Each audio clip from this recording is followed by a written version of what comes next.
The Detroit Lions are currently one of the hottest teams in the NFL. In the past 3 weeks, they have won 3 games, 2 division games against the Bears and the Packers, and we've all seen the Bears doing a lot better with Justin Fields. Hopefully he's not too hurt, as we got that news yesterday. And the struggling Packers, last week, they beat the hot New York Giants yesterday in a matchup that showed that they could dominate a team that has been looking good and has been really hot this season. They are currently the 6th best offense in the league based on yardage. The Lions of all teams is the 6th best offense in the league, and they currently have a 12% chance of making the playoffs. That doesn't seem to add up too well. They're in second place of their division with a bad record of 4-6. But anything could happen with this amount of time left in the season and the remaining schedule that the Lions have. They are currently behind the Minnesota Vikings, who were dominated yesterday by the Cowboys in a showing that was not fun to watch for anybody in Minnesota. Now let's jump into how this Lions team is getting so hot and what they're going to have to do in order to keep this streak alive. Dan Campbell is one of the most influential and passionate head coaches in the NFL. Although he has not seen much success in the win-loss column, the man has a way of creating energy within his team in order for them to grow and get better. Every time this team wins, on social media, we all seem to see a Dan Campbell locker room speech that is electric, to say the least. Call it what you want, but this Lions team has looked like a brand new version of themselves, and I think it has a lot to do with the man in charge in Dan Campbell. I'm really excited to see where they continue to go. Now let's move into some of these players. Jared Goff has been slightly better than just a game manager this season, having thrown for 2,442 yards with 15 touchdowns and 7 interceptions. His stats look similar to previous years, but he has had a better squad around him. The running back room has been dominant this year, with Jamal Williams leading the charge and having DeAndre Swift come in when he can, when he's available, and kind of being that second punch. They really have been the best part of this season for the Lions, and Jamal Williams has made his way into the end zone 12 times this year. That is a solid year for a running back, as well as having a backup running back in DeAndre Swift, allowing 3 more touchdowns coming in for the season. The rushing attack has looked really good this year, and they actually are one of the top teams in the league at rushing. Now, that has something to do with their offensive linemen. The offensive linemen have had major injury problems this year, but Dan Campbell has been able to make the adjustments that have proven to be successful. He brought up 2 players from the practice squad that were able to come in, and in a game against the Commanders, their first win of the season, that offensive line pushed for 191 rushing yards, a mark that most NFL teams have not even hit this year in the rushing category, and they did it with 2 backup linemen, one of which coming directly from the practice squad, playing tackle and getting moved over into the guard position. That man is Dan Skipper, who happens to be a high school classmate of mine. Shout out to you, Dan. Can't wait to see where you continue to go. But this offensive line has been able to push those running backs forward and forward and forward and continue to give Goff a little bit of time to throw. They've been looking pretty good. Now, with Goff throwing, we're talking about receivers where Amon-Ra St. Brown is going to be the best, most superstar player on this roster. They do have a guy in DJ Chark who might show back up next year. With injury, he has been out, but this team looks all right with one superstar wide receiver. I mean, they've got Khalif Raymond behind that. They also have Josh Reynolds, who's been doing decently well. But one of the things that I want to bring up from this Lions team is that the Hawkinson trade was one of the worst decisions that this team made all season. They gave up a strong tight end, which would be a great move for a team in rebuild mode, which you would kind of assume the Lions are in right now.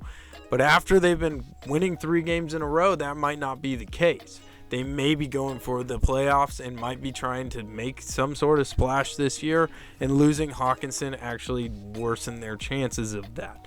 Although I still like this team a lot, it has a lot more to do with the rushing attack. Having a strong tight end like that is really going to make a difference at the end of the day, and we'll see if they can continue to win games without him. Now let's move over to the defensive side of the ball, where this team has not looked very good this year. They have given up 28 points per game, which is absolutely horrendous in this league, and it has a huge reason why they have as many losses as they do in their loss column. Now, if they can clean some of that up, they do have some stars on this team in Aiden Hutchinson, who has been turning it on as of late and is one of the most dominant rookies in the league, as he should be. He has 5.5 sacks and 2 interceptions on the season.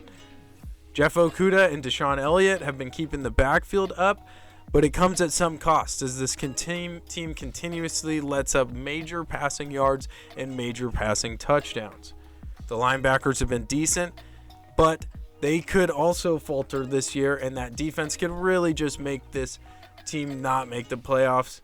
Although we're going to assume that they are getting better, and we're going to hope that they are getting better, and that Aiden Hutchinson is really becoming not necessarily a rookie anymore in this league, but somebody with some experience that's going to come in and dominate that defensive line. Now, to finish out this video, I would like to go through the remaining schedule for this Detroit Lions team to see potentially how the best case scenario could unfold for them this season. They start out on Thanksgiving Day this Thursday against the Buffalo Bills, who they will host at Ford Field in Detroit.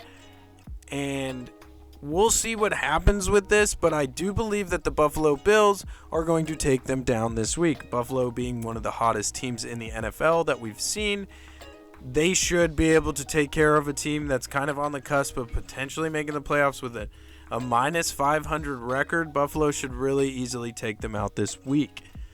Moving on from that, this is where I believe that the Detroit Lions could actually win out the rest of their season, depending on a few plus or minus games that we have here.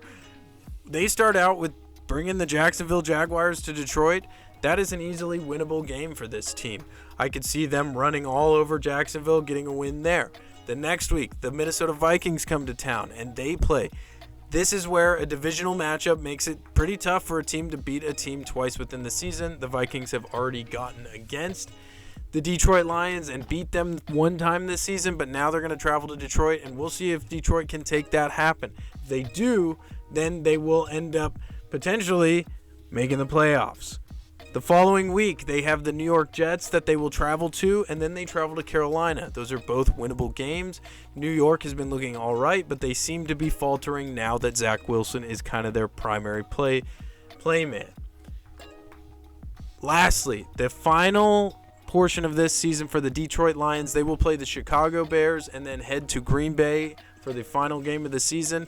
As we've seen, they've already beat the Chicago Bears and the Green Bay Packers this year, although it is hard for a Division II team to win in the division against the same team twice in a season. I do see that potentially the Lions could make this happen. So if all that being said, they only lose to Buffalo in their remaining 7, this team ends up being 10-7 total and could potentially slip into that wild card playoff, as we've seen with other teams that have records that are similar to that.